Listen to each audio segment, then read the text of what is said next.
وَلَقَدْ آتَيْنَا مُوسَى الْكِتَابَ فَاخْتُلِفَ فِيهِ وَلَوْلَا كَلِمَةٌ سَبَقَتْ مِنْ رَبِّكَ لَقُضِيَ بَيْنَهُمْ وَإِنَّهُمْ لَفِي شَكٍّ مِّنْهُ مُرِيبٍ۔ ہم اس سے پہلے موسیٰ کو بھی کتاب دے چکے ہیں اور اس کے بارے میں بھی اختلاف کیا گیا تھا، جس طرح آج اس کتاب کے بارے میں کیا جا رہا ہے جو تمہیں دی گئی ہے۔ اگر تیرے رب کی طرف سے ایک بات پہلے ہی طے نہ کر دی گئی ہوتی تو ان اختلاف کرنے والوں کے درمیان کبھی کا فیصلہ چکا دیا گیا ہوتا۔ یہ واقعہ ہے کہ لوگ اس کی طرف سے شک اور خلجان میں پڑے ہوئے ہیں۔ اس کتاب کے بارے میں کیا جا رہا ہے جو تمہیں دی گئی ہے، یعنی یہ کوئی نئی بات نہیں ہے کہ آج اس قرآن کے بارے میں مختلف لوگ مختلف قسم کی چیمہ گوئیاں کر رہے ہیں، بلکہ اس سے پہلے جب موسیٰ علیہ السلام کو کتاب دی گئی تھی تو اس کے بارے میں بھی ایسی ہی مختلف رائے زنیاں کی گئی تھیں۔ لہذا اے محمد صلی اللہ علیہ وسلم، تم یہ دیکھ کر بددل اور شکستہ خاطر نہ ہو کہ ایسی سیدھی سیدھی اور صاف باتیں قرآن میں پیش کی جا رہی ہیں اور پھر بھی لوگ ان کو قبول نہیں کرتے۔ کبھی کا فیصلہ چکا دیا گیا ہوتا۔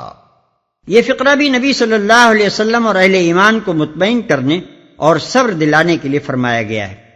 مطلب یہ ہے کہ تم اس بات کے لیے بے چین نہ ہو کہ جو لوگ اس قرآن کے بارے میں اختلافات کر رہے ہیں ان کا فیصلہ جلدی سے چکا دیا جائے۔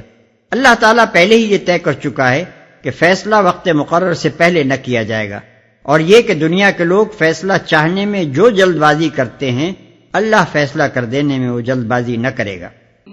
وَإِنَّ كُلًّا لَمَّا لَيُوَفِّيَنَّهُمْ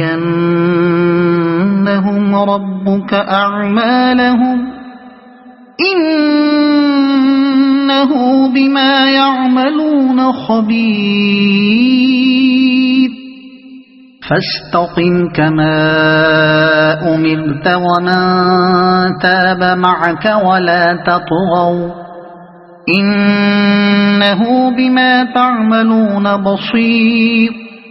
اور یہ بھی واقعہ ہے کہ تیرا رب انہیں ان کے اعمال کا پورا پورا بدلہ دے کر رہے گا، یقیناً وہ ان کی سب حرکتوں سے باخبر ہے۔ پس اے محمد، تم اور تمہارے وہ ساتھی جو کفر و بغاوت سے ایمان و طاعت کی طرف پلٹ آئے ہیں، ٹھیک ٹھیک راہ راست پر ثابت قدم رہو جیسا کہ تمہیں حکم دیا گیا ہے، اور بندگی کی حد سے تجاوز نہ کرو۔ جو کچھ تم کر رہے ہو اس پر تمہارا رب نگاہ رکھتا ہے۔ وَلَا تَرْكَنُوا إِلَى الَّذِينَ ظَلَمُوا فَتَمَسَّكُمُ النَّارُ وَمَا لَكُم مِّن دُونِ اللَّهِ مِنْ أَوْلِيَاءَ ثُمَّ لَا تُنصَرُونَ وَأَقِمِ الصَّلَاةَ طَرَفَيِ النَّهَارِ وَزُلُفًا مِّنَ اللَّيْلِ إِنَّ الْحَسَنَاتِ يُذْهِبْنَ السَّيِّئَاتِ ذَلِكَ ذِكْرَى لِلذَّاكِرِينَ۔ ان ظالموں کی طرف ذرا نہ جھکنا ورنہ جہنم کی لپیٹ میں آ جاؤ گے، اور تمہیں کوئی ایسا ولی اور سرپرست نہ ملے گا جو خدا سے تمہیں بچا سکے، اور کہیں سے تم کو مدد نہ پہنچے گی۔ اور دیکھو، نماز قائم کرو دن کے دونوں سروں پر اور کچھ رات گزرنے پر، در حقیقت نیکیاں برائیوں کو دور کر دیتی ہیں۔ یہ ایک یاد دہانی ہے ان لوگوں کے لیے جو خدا کو یاد رکھنے والے ہیں۔ اور کچھ رات گزرنے پر، دن کے دونوں سروں پر سے مراد صبح اور مغرب ہے، اور کچھ رات گزرنے پر سے مراد عشاء کا وقت ہے۔ اس سے معلوم ہوا کہ یہ ارشاد اس زمانے کا ہے جب نماز کے لیے بھی 5 وقت مقرر نہیں کیے گئے تھے۔ معراج کا واقعہ اس کے بعد پیش آیا جس میں 5 وقتہ نماز فرض ہوئی۔ جو خدا کو یاد رکھنے والے ہیں، یعنی جو برائیاں دنیا میں پھیلی ہوئی ہیں اور جو برائیاں تمہارے ساتھ اس دعوت حق کی دشمنی میں کی جا رہی ہیں، ان سب کو دفع کرنے کا اصلی طریقہ یہ ہے کہ تم خود زیادہ سے زیادہ نیک بنو اور اپنی نیکی سے اس بدی کو شکست دو، اور تم کو نیک بنانے کا بہترین ذریعہ یہ نماز ہے جو خدا کی یاد کو تازہ کرتی رہے گی، اور اس کی طاقت سے تم بدی کے اس منظم طوفان کا نہ صرف مقابلہ کر سکو گے بلکہ اسے دفع کر کے دنیا میں عملاً خیر و صلاح کا نظام بھی قائم کر سکو گے۔ واصبر فإن الله لا يضيع أجر المحسنين فلولا كان من القرون من قبلكم أولو بقية ينهون عن الفساد في الأرض إلا قليلا ممن أنجينا منهم واتبع الذين ظلموا ما أترفوا فيه وكانوا مجرمين وما كان ربك ليهلك القرى بظلم وأهلها مصلحون. اور صبر کر، اللہ نیکی کرنے والوں کا اجر کبھی ضائع نہیں کرتا. پھر کیوں نہ ان قوموں میں سے جو تم سے پہلے گزر چکی ہیں ایسے اہل خیر موجود رہے جو لوگوں کو زمین میں فساد برپا کرنے سے روکتے. ایسے لوگ نکلے بھی تو بہت کم جن کو ہم نے ان قوموں میں سے بچا لیا، ورنہ ظالم لوگ تو انہی مزوں کے پیچھے پڑے رہے جن کے سامان انہیں فراوانی کے ساتھ دیے گئے تھے، اور وہ مجرم بن کر رہے. تیرا رب ایسا نہیں ہے کہ بستیوں کو ناحق تباہ کر دے حالانکہ ان کے باشندے اصلاح کرنے والے ہوں. ان آیات میں نہایت سبق آموز طریقے سے ان قوموں کی تباہی کے اصل سبب پر روشنی ڈالی گئی جن کی تاریخ پچھلے 6 رکوع میں بیان ہوئی ہے. اس تاریخ پر تبصرہ کرتے ہوئے فرمایا جاتا ہے کہ صرف انہی قوموں کو نہیں بلکہ پچھلی انسانی تاریخ میں جتنی قومیں بھی تباہ ہوئی ہیں ان سب کو جس چیز نے گرایا وہ یہ تھی کہ جب اللہ تعالیٰ نے انہیں اپنی نعمتوں سے سرفراز کیا تو وہ خوشحالی کے نشے میں مست ہو کر زمین میں فساد برپا کرنے لگی، اور ان کا اجتماعی خمیر اس درجے بگڑ گیا کہ یا تو ان کے اندر ایسے نیک لوگ باقی رہے ہی نہیں جو ان کو برائیوں سے روکتے، یا اگر کچھ لوگ ایسے نکلے بھی تو وہ اتنے کم تھے اور ان کی آواز اتنی کمزور تھی کہ ان کے روکنے سے فساد نہ رک سکا. یہی چیز ہے جس کی بدولت آخر کار یہ قومیں اللہ تعالیٰ کے غضب کے مستحق ہوئیں، ورنہ اللہ کو اپنے بندوں سے کوئی دشمنی نہیں ہے کہ وہ تو بھلے کام کر رہے ہوں اور اللہ ان کو خامخواہ عذاب میں مبتلا کر دے. اس ارشاد سے یہاں 3 باتیں ذہن نشین کرنی مقصود ہیں. ایک یہ کہ ہر اجتماعی نظام میں ایسے نیک لوگوں کا موجود رہنا ضروری ہے جو خیر کی دعوت دینے والے اور شر سے روکنے والے ہوں، اس لیے کہ خیر ہی وہ چیز ہے جو اصل میں اللہ کو مطلوب ہے، اور لوگوں کے شرور کو اگر اللہ برداشت کرتا بھی ہے تو اس خیر کی خاطر کرتا ہے جو ان کے اندر موجود ہو. اسی وقت تک کرتا ہے جب تک ان کے اندر خیر کا کچھ امکان باقی رہے، مگر جب کوئی انسانی گروہ اہل خیر سے خالی ہو جائے اور اس میں صرف شریر لوگ ہی باقی رہ جائیں یا اہل خیر موجود ہوں بھی تو کوئی ان کی سن کر نہ دے اور پوری قوم کی قوم اخلاقی فساد کی راہ پر بڑھتی چلی جائے تو پھر خدا کا عذاب اس کے سر پر اس طرح منڈلانے لگتا ہے جیسے پورے دنوں کی حاملہ کہ کچھ نہیں کہہ سکتے کہ کب اس کا وضع حمل ہو جائے. دوسرے یہ کہ جو قوم اپنے درمیان سب کچھ برداشت کرتی ہو مگر صرف انہی چند گنے چنے لوگوں کو برداشت کرنے کے لیے تیار نہ ہو جو اسے برائیوں سے روکتے اور بھلائیوں کی دعوت دیتے ہوں تو سمجھ لو کہ اس کے برے دن قریب آ گئے، کیونکہ اب وہ خود ہی اپنی جان کی دشمن ہو گئی ہے. اسے وہ سب چیزیں تو محبوب ہیں جو اس کی ہلاکت کی موجب ہیں، اور صرف وہی ایک چیز گوارا نہیں ہے جو اس کی زندگی کی ضامن. تیسرے یہ کہ قوم کے مبتلا عذاب ہونے یا نہ ہونے کا آخری فیصلہ جس چیز پر ہوتا ہے وہ یہ ہے کہ اس میں دعوت خیر پر لبیک کہنے والے عناصر کس حد تک موجود ہیں. اگر اس کے اندر ایسے افراد اتنی تعداد میں نکل آئیں جو فساد کو مٹانے اور نظام صالح کو قائم کرنے کے لیے کافی ہو تو اس پر عذاب عام نہیں بھیجا جاتا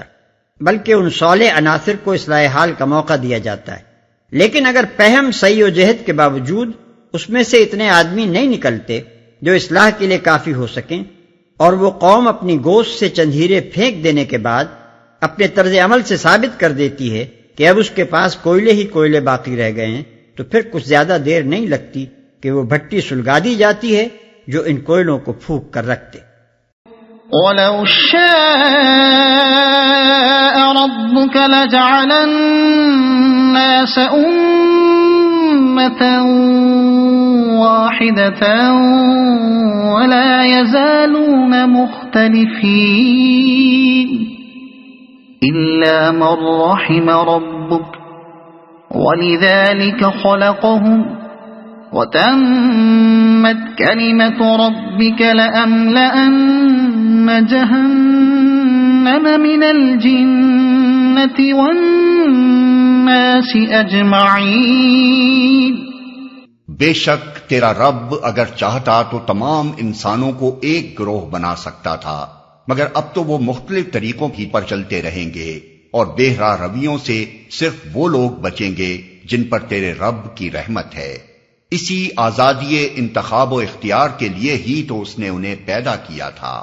اور تیرے رب کی وہ بات پوری ہو گئی جو اس نے کہی تھی کہ میں جہنم کو جن اور انسان سب سے بھر دوں گا. اسی آزادی انتخاب و اختیار کے لیے ہی تو اس نے انہیں پیدا کیا تھا. یہ اس شبے کا جواب ہے جو بالعموم ایسے مواقع پر تقدیر کے نام سے پیش کیا جاتا ہے. اوپر اقوام گزشتہ کی تباہی کا جو سبب بیان کیا گیا ہے، اس پر یہ اعتراض کیا جا سکتا تھا کہ ان میں اہل خیر کا موجود نہ رہنا یا بہت کم پایا جانا بھی تو آخر اللہ کی مشیت ہی سے تھا. پھر اس کا الزام ان قوموں پر کیوں رکھا جائے؟ کیوں نہ اللہ نے ان کے اندر بہت سے اہل خیر پیدا کر دیے؟ اس کے جواب میں یہ حقیقت حال صاف صاف بیان کر دی گئی ہے کہ اللہ کی مشیت انسان کے بارے میں یہ ہے ہی نہیں کہ حیوانات اور نباتات اور ایسی ہی دوسری مخلوقات کی طرح اس کو بھی جبلی طور پر ایک لگے بندھے راستے کا پابند بنا دیا جائے جس سے ہٹ کر وہ چل ہی نہ سکے. اگر یہ اس کی مشیت ہوتی تو پھر دعوت ایمان، بعثت انبیاء اور تنزیل کتب کی ضرورت ہی کیا تھی؟ سارے انسان مسلم و مومن ہی پیدا ہوتے اور کفر و عصیان کا سرے سے کوئی امکان ہی نہ ہوتا. لیکن اللہ نے انسان کے بارے میں جو مشیت فرمائی ہے وہ دراصل یہ ہے کہ اس کو انتخاب و اختیار کی آزادی بخشی جائے، اسے اپنی پسند کے مطابق مختلف راہوں پر چلنے کی قدرت دی جائے، اس کے سامنے جنت اور دوزخ دونوں کی راہیں کھول دی جائیں،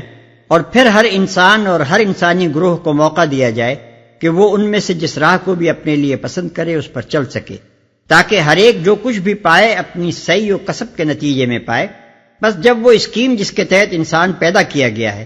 آزادی انتخاب اور اختیاری کفر و ایمان کے اصول پر مبنی ہے، تو یہ کیسے ہو سکتا ہے کہ کوئی قوم خود تو بڑھنا چاہے بدی کی راہ پر اور اللہ زبردستی اس کو خیر کے راستے پر موڑ دے؟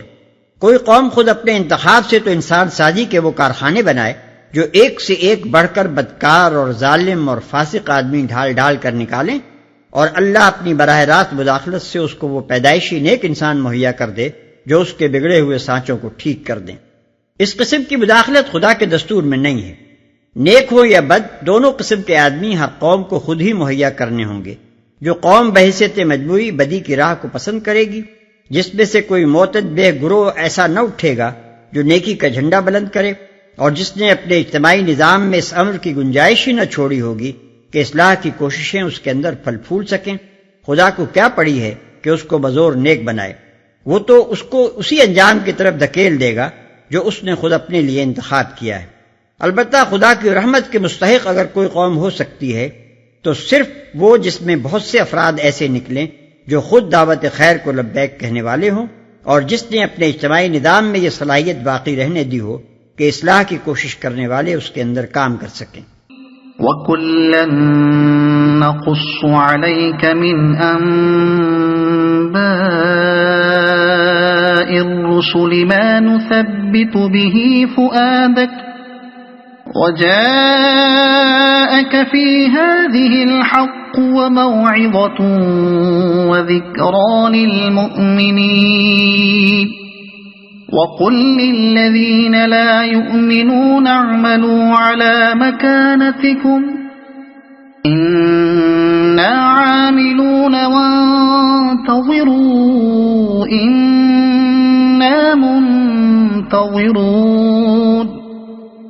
وَلِلَّهِ غَيْبُ السَّمَاوَاتِ وَالْأَرْضِ وَإِلَيْهِ يُرْجَعُ الْأَمْرُ كُلُّهُ فَاعْبُدْهُ وَتَوَكَّلْ عَلَيْهِ وَمَا رَبُّكَ بِغَافِلٍ عَمَّا تَعْمَلُونَ. اور اے محمد، یہ پیغمبروں کے قصے جو ہم تمہیں سناتے ہیں وہ چیزیں ہیں جن کے ذریعے سے ہم تمہارے دل کو مضبوط کرتے ہیں. ان کے اندر تم کو حقیقت کا علم ملا اور ایمان لانے والوں کو نصیحت اور بیداری نصیب ہوئی. رہے وہ لوگ جو ایمان نہیں لاتے تو ان سے کہہ دو کہ تم اپنے طریقے پر کام کرتے رہو اور ہم اپنے طریقے پر کیے جاتے ہیں. انجام کار کا تم بھی انتظار کرو اور ہم بھی منتظر ہیں. آسمانوں اور زمین میں جو کچھ چھپا ہوا ہے سب اللہ کے قبضہ قدرت میں ہے، اور سارا معاملہ اسی کی طرف رجوع کیا جاتا ہے۔ پس اے نبی تو اس کی بندگی کر اور اسی پر بھروسہ رکھ، جو کچھ تم لوگ کر رہے ہو تیرا رب اس سے بے خبر نہیں ہے۔ یعنی کفر و اسلام کی اس کشمکش کے دونوں فریق جو کچھ کر رہے ہیں وہ سب اللہ کی نگاہ میں ہے۔ اللہ کی سلطنت کوئی اندھیر نگری چوپٹ راجہ کی مصداق نہیں ہے کہ اس میں خواہ کچھ ہی ہوتا رہے شہ بے خبر کو اس سے کچھ سروکار نہ ہو۔ یہاں حکمت و بردباری کی بنا پر دیر تو ضرور ہے مگر اندھیر نہیں ہے۔ جو لوگ اصلاح کی کوشش کر رہے ہیں وہ یقین رکھیں کہ ان کی محنتیں ضائع نہ ہوں گی، اور وہ لوگ بھی جو فساد کرنے اور اسے برپا رکھنے میں لگے ہوئے ہیں، جو اصلاح کی صحیح کرنے والوں پر ظلم و ستم توڑ رہے ہیں، اور جنہوں نے اپنا سارا زور اس کوشش میں لگا رکھا ہے کہ اصلاح کا یہ کام کسی طرح چل نہ سکے، انہیں بھی خبردار رہنا چاہیے کہ ان کے یہ سارے کرتوت اللہ کے علم میں ہیں اور ان کی پاداش انہیں ضرور بھگتنی پڑے گی۔